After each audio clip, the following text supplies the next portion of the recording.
It is very sensible. Now do you know? Now do you know?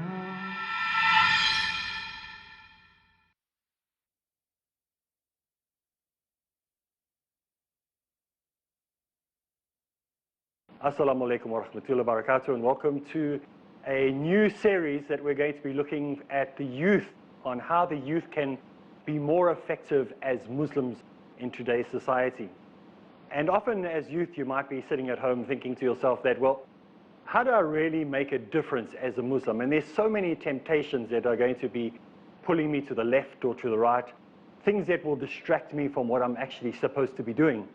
And it's very difficult for youth to be real ambassadors for Islam. So today, the program that we are going to be doing, inshallah, is Youth Ambassadors for Islam. And many of you might have an understanding, maybe a little bit of an understanding of what an ambassador does for a job. As a youth, you have the privilege of being an ambassador for Islam. And when we hear that, then when you hear me say, well, you're going to be an ambassador for Islam, what do you understand by that word, ambassador? Many of you have perhaps watched the news on television and seen that an ambassador was sent from perhaps India or Burma or from America to another country where they worked, and they were representatives of their country in that other foreign place that they were sent to. But you get good and bad ambassadors in life. And you'll often hear that many of the ambassadors are recalled or called back because they were not very good representations of what they should be for the country that they came from. And then you have other ambassadors who people didn't expect much from, but later became well-known and became famous ambassadors. So this is more or less what an ambassador does. He can either represent his country or his people in a negative way or in a positive way. And in the same way, you as Muslim youth have the opportunity to represent Islam in a positive or a negative way. One of the secrets of being a good ambassador is to speak a lot about the little you know and a little about the lot that you don't know. Maybe I should break that down for you a little bit. As youth, if you only know a little bit about Islam, then that's all you talk about. Don't start giving fatwas and laws and regulations and rulings on things that you don't understand. Not that we think that you do not have the capability of understanding those things in the future, but for now, only speak about the things that you do know. So if all you know about is how to pray 5 times a day, then that is all you teach to somebody if they want to know about Islam as an ambassador for Islam. So don't get into discussions that perhaps you don't have any knowledge of and can cause arguments, can cause dissension, and could actually in the long run be a disservice to Islam. So speak a lot about the little that you know and speak a little about the lot that you do not know. So as youth, you have the privilege of being an ambassador for Islam. You need to learn one new thing every day as an ambassador that you can impart onto other people that you meet in life. When a person is sent from one country to another as an ambassador, he doesn't just sit there in his office chair like I'm sitting here and all day long just, well, I'm just going to regurgitate the same old things that my government did 20 years or 30 years ago. No, he has to be on the ball on what is going on in his country all the time. So every day he will perhaps be phoning his country and asking them what new developments are taking place, what new changes are taking place. I don't want to be embarrassed when the press or the media come and ask me a question and I don't know how to answer it. In the same way, as a Muslim youth, you need to learn one new thing every day and keep a diary of what you have learned. Something that is quite disappointing to see is that often we have guests coming to our local masjid, our local mosque, our local place of worship, and we don't see the youth standing there with a pen and paper or a little notebook writing notes of what they are learning during that visit from that sheikh that might be coming to the mosque or to our local community hall. And we lose all those gems, all those precious insights. Now, we're only going to remember maybe 1 or 2 of the insights, but we're going to miss all the rest. So it's very, very important to keep a journal or a diary and keep those diaries or those journals so that you are able to reflect on them at a later stage. Perhaps today you would have written, speak a lot, or should I say the other way around, speak a little of the lot that you don't know, but a lot of the little that you do know. Something you can write down and maybe use it later in your life.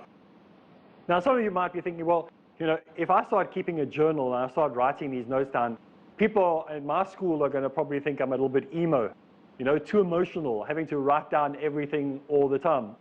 But don't worry about what people say. Worry about what Allah will say on the day of judgment when He asks you, what about all those people that are sent in your way that you could have learned from, and yet you put nothing that you learned from them into practice? Not practicing what you preach is wrong at the highest level.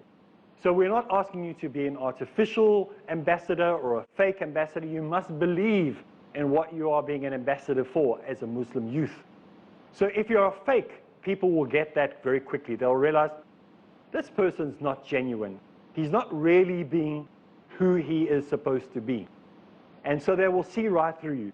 So you have to practice what you preach.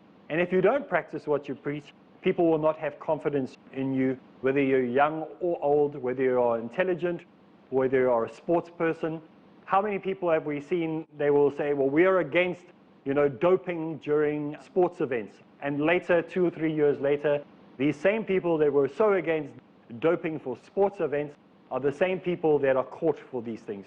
So we don't want to be like that. We don't want to be fake in what we're doing. We want to be genuine. Don't be a hypocrite either. Once people figure you out and they figure out that you actually are a hypocrite, you have lost all credibility with them. My father used to have a saying, and he said that it takes you your whole life to create a name. It takes you 5 minutes to lose it. Once you have lost your name, once you have lost your credibility, people find it very, very difficult to trust you again in the future. This is why the Prophet Muhammad ﷺ was so successful as a young man, because he was called the trustworthy, the one that they could believe in or trust with their secrets, with their business practices. And this is why we find also throughout the Quran, and even the stories that we hear of the Prophet Muhammad ﷺ and his wives, may Allah be pleased with them all, how all of them had only good things to say about him. During that time, there would have been somebody writing something negative about him. They would have loved to have recorded something negative about him. Yet we don't find that, because this man was the trustworthy. This prophet of Allah was the trustworthy one. He could be counted on in times when other people could not be counted on. He could be counted on when people would leave or depart or run away from the truth. Yet he stuck to the truth.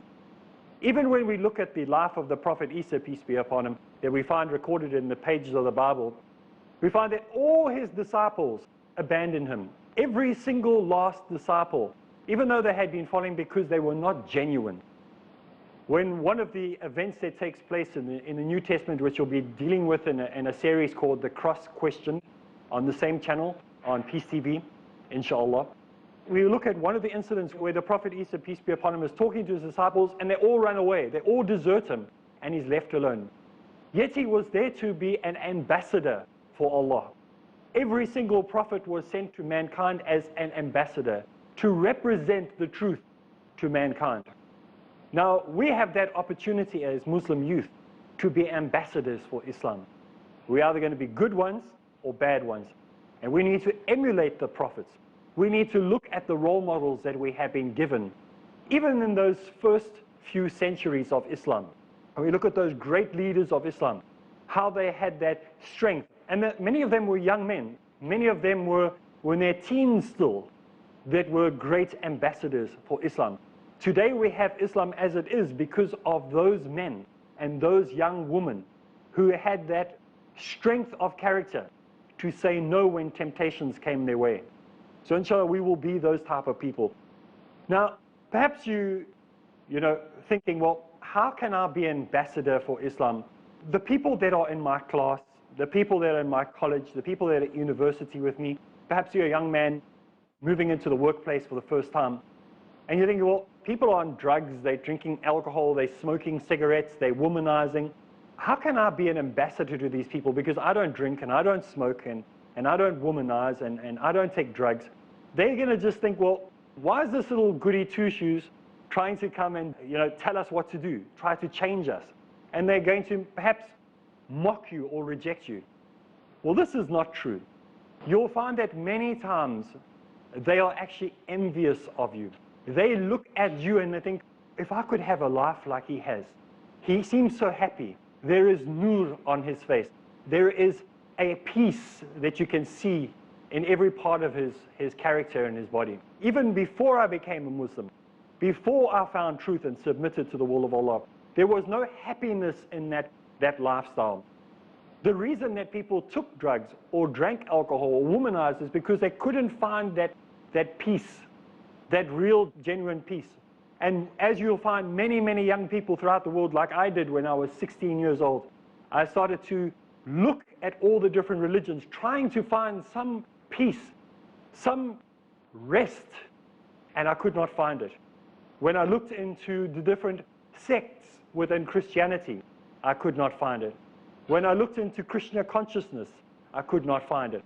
When I looked into atheism or agnosticism, I could not find it. But when I eventually, after a 10 or 15 years of searching, going from one place to the next, looked into Islam, I found a peace that you do not find in Christianity. A peace that you find that really gives you that peace of mind that people write about, talk about, write books about. Islam is simple. Islam is a religion that brings you, as a young person, hope for the future. Well, I think it's time for us to take a break, and when we get back from the break, we'll continue, inshallah. What is Islam? Osama El-Shami. How can we get our children ready for the month of Ramadan? Sharing the stories of what the Muslims have been through in the past, in particular the first generation. Nazir Irfan Al-Mujahid. Make this Ramadan very special to them. Your taqwa, your righteousness, your goodness. I want you to tell me about your experiences from the very first Ramadan that you experienced as a new Muslim. The first Ramadan I experienced was amazing. Umar Debua. When I embraced Islam, it was like I was prepared. Allah prepared me for something that I had no idea. It was an amazing experience. Beautiful. My dear brothers and sisters in Islam, welcome to our program, The Straight Path. Build your character on the path of the Quran and Sunnah in The Straight Path. Tomorrow at 3 p.m. and repeat telecast at 1 a.m. Saudi Arabia on Peace TV.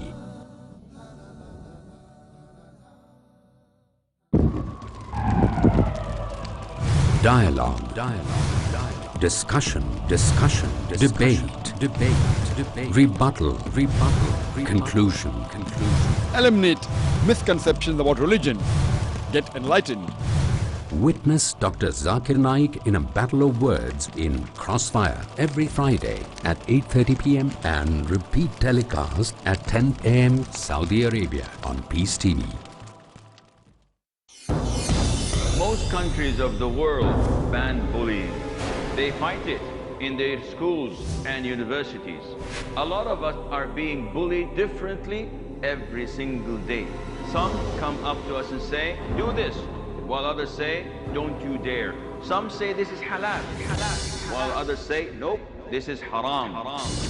Are you confused? Do you feel lost? Join me in Umdat al-Ahkam, where, with the grace of Allah, we will learn the proper knowledge from the Quran and from the Sunnah, which would help stop this kind of bullying. Join Asim Al-Hakim in Umdatul Ahkam, next on Peace TV.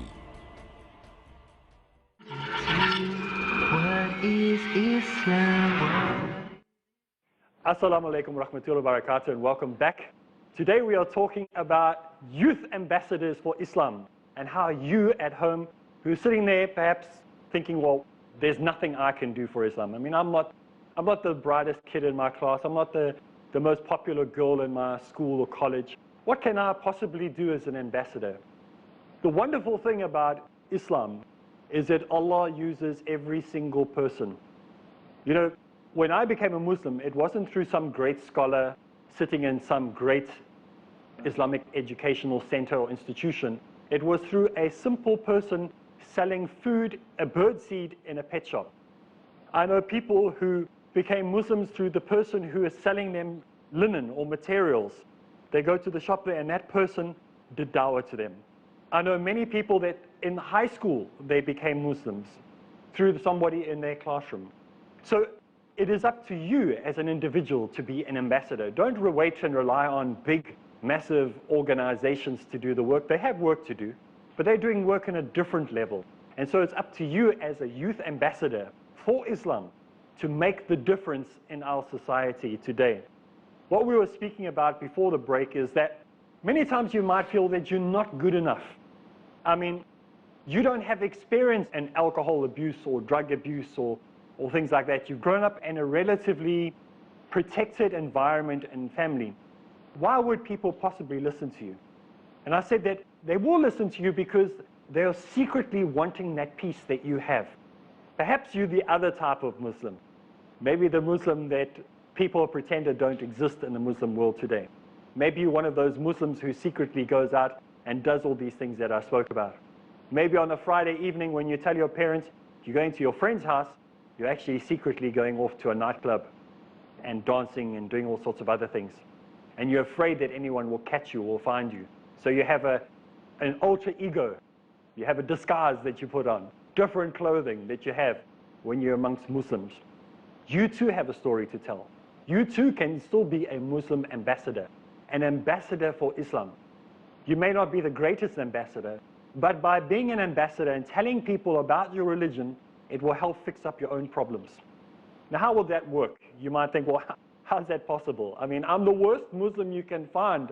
Why would anybody want to be a Muslim? Didn't you say that I mustn't be fake? Didn't you say that I mustn't be a hypocrite?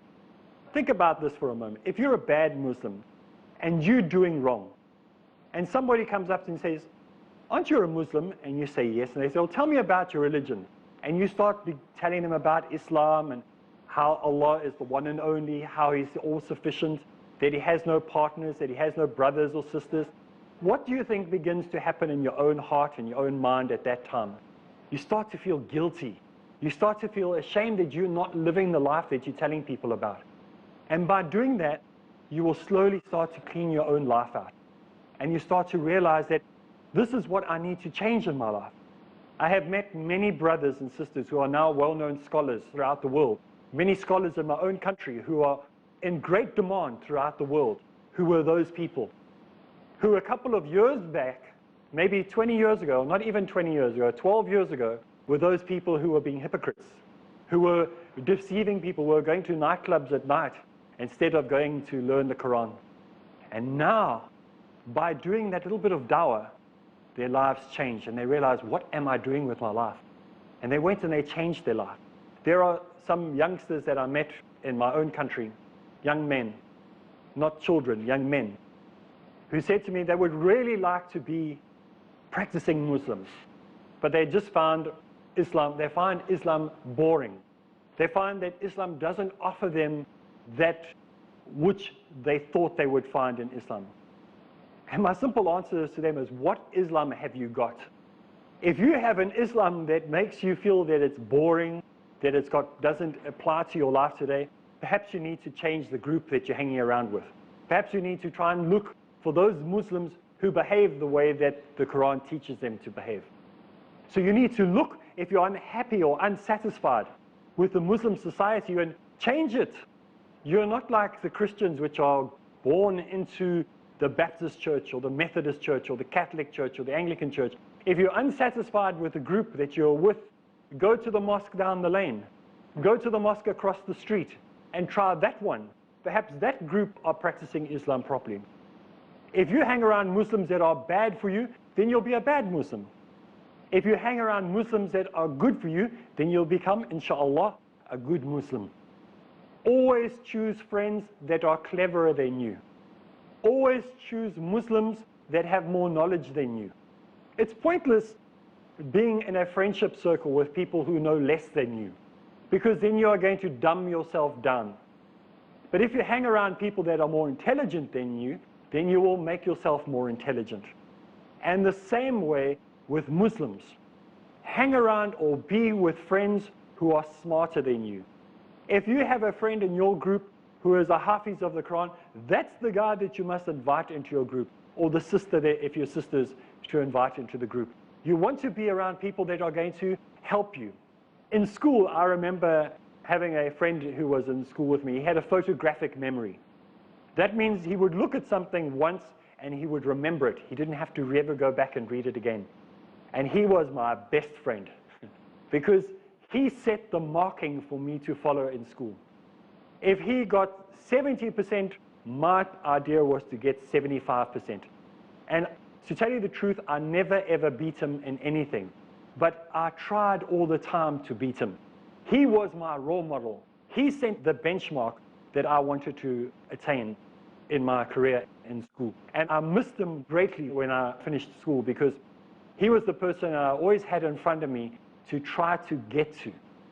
Not that I ever did, but it's the attempt that you still do to try to be the best or to be as good as that person is. So in Islam, as youth ambassadors, make sure that you have in your friendship circle those people that will help you to be a better Muslim and a better youth as a Muslim. Read up on as many topics as you can. This is very, very important. Again, when I think back of my own youth, I grew up in a very, very small Muslim community. In fact, there were no Muslims in that community where I grew up. It's a small little town in South Africa called Dundee. And it's probably a few hundred people lived there when I grew up as a youth. But we had a library where we had books. And every week I would go to that library and I would check out 4 or 5 books on all different topics. Books on pottery, how to make pottery, with clay. I'd take books on science, things that we weren't learning at school, because I wanted to have extra knowledge so that it would benefit me in the future. Today, if something goes wrong in my house, I don't phone a plumber or electrician or a mechanic. I have learned how to fix those things myself. Gaining knowledge will help you not only to save money, but it will also help you to be able to open up conversations with people. On the way to India, when I was flying from South Africa, I had the opportunity to speak to 4 people. One when I was waiting to get onto the airplane in South Africa, one when I got on the plane, one when I got off the plane, the connecting flight, and then getting into India itself. 4 opportunities to talk to 4 different groups of people. They were all totally different to each other. They didn't have any common ground. They weren't Muslims. They were just normal human beings. But they couldn't have been different if I tried. One was an IT, one was adventure person. He had done skydiving and abseiling, so he was into all these adventure sports. The other one was somebody who I don't know what he did because he was so drunk when I spoke to him, I don't actually know what he did for a living. But they were all different. Unless you have an understanding of a wide variety of topics, it becomes very difficult to find a common ground, a commonality when speaking to people. So this is why you should try to learn at least one new thing every single day and to gain as much as you can on many different topics as you can. Now you'll often have seen with politicians that go out on the campaign trail or ambassadors that give talks from different countries, they always have a smile on their face when they're talking. Even if the journalist or the person who is doing the interview with them asks them a question that might be embarrassing.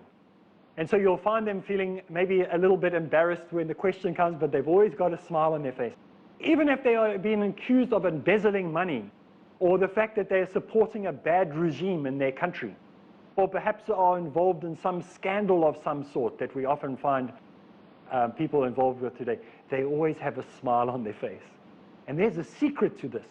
A smile is contagious. We often think that yawning, when somebody yawns, I won't do it now because I won't do that to you guys at home. But if somebody yawns, you all want to yawn. But smiling is far more contagious than that. So as an ambassador, don't forget that it is sunnah to smile. Give a smile with people. It helps so much. We know when you walk into the shopping center and there's that woman who's been working all day scanning the products and she's sad or he's sad who's sitting there. Give a smile. Thank them for the work that they have done. You are a youth ambassador for Islam. You are the front that people see of what Islam is in today's society. You have the perfect opportunity to represent Islam in a positive way in your community and your society and in your school or your college. So As an ambassador today, I want to encourage you to take this opportunity to be the best you can be as a Muslim youth. These are very simple things. These are very simple ways that you can become a better ambassador for Islam in your community today. So inshallah, next time we meet, we have another program that we're going to be doing in the series of youth ambassadors on how you can be a youth ambassador, some ideas and tips to deal with. We'll be dealing with issues like drugs and alcohol and smoking and all sorts of other things that come up in your day-to-day life. Remember that we want to be practical and deal with practical issues that are facing the Muslim Ummah today.